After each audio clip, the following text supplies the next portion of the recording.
ক্যাম্পাসে সবাই বলা বলি করছে পোপোর সাথে নাকি তোমার ব্রেকআপ হয়ে গেছে। মন তো খারাপ হওয়ারই কথা, তোমরা দীর্ঘদিন বন্ধু ছিলে, তারপর তোমাদের প্রেম হলো, তারপর আবার ব্রেকআপ হয়ে গেছে। আর এদিকে পোপোটা দেখো, ওই ব্রেকআপের সেলিব্রেশন করছে ওর বন্ধু রাশেদকে নিয়ে।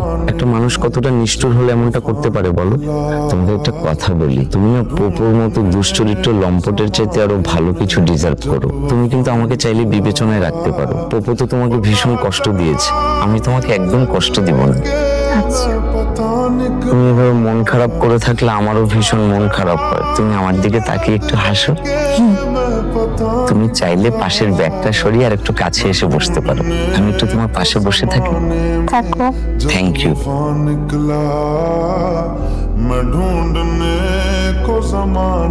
তোমার সাথে আমার কিছু গুরুত্বপূর্ণ কথা আছে। হ্যাঁ বলো। আমি কথাগুলো কারোর সামনে বলতে চাচ্ছিলাম। আমার না কেমন যেন সবকিছু ঘোরের মতো লাগে। আমার কাছে মনে হয় যে কখনো আমি স্বপ্নে আছি, কখনো আমি বাস্তবে আছি। আমার সাথে কেউ কখনো ভালো করে মেশে না। আর ক্যাম্পাসে সবাই আমাকে কেমন যেন একটু টিজ করে। জানো, আমি সবসময় মন খারাপ করে থাকতাম, কিন্তু তুমি যেদিন থেকে আমার জীবনে এসে আমার জীবনে সবকিছু কেমন যেন ম্যাজিকের মতো পাল্টে গেছে। আমি আজকে তোমাকে যে কথাটা বলতে চাই, আমি চাচ্ছি আমাদের সম্পর্কটা যেন একটা স্থায়ী পূর্ণতা পায়। তুমি কি এখন আমাকে বিয়ে করতে? Will you marry me, Jimmy?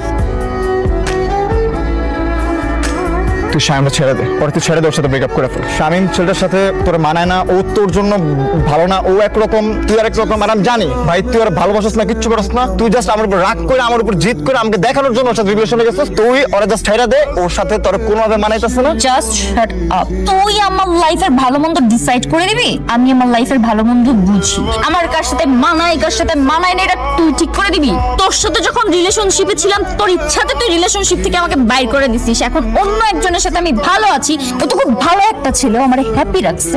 আমার হ্যাপিনেস দেখে সহ্য হচ্ছে না। ভালো লাগবে কেন? তুই তো আমার ভালো দেখতেই চাস না। You are not my friend anymore, okay? So আমার লাইফের ডিসিশন তুই নিয়ে দিবি না। তুই ওই যে কোন মেয়েটার সাথে রিলেশনে আছিস না, নয়নতারা, আমি কি তোকে বলছি নয়নতারার সাথে তোরে মানায় না, তুই ওর সাথে ব্রেকআপ করে ফেল? আমি উল্টা বলছি তুই মেয়েটার কেয়ার নিস। আর তুই কি বলতেছিস? নয়নতারার সাথে আমার ব্রেকআপ হয়ে গেছে। এই জাস্ট শাট আপ। তোর সাথে আমার ব্রেকআপ মানে তুই আমার সাথে লাইফে কোনোভাবে কানেক্টেড। তুই এখান থেকে যা, আমার তোকে সহ্য হয় না। তোর সাথে আমার ক্যাম্পাসে যদি দেখা না হয়, তোর এই চেহারাটা আমার যদি আর দেখতে না হয়, আমার জন্য খুব ভালো হয়।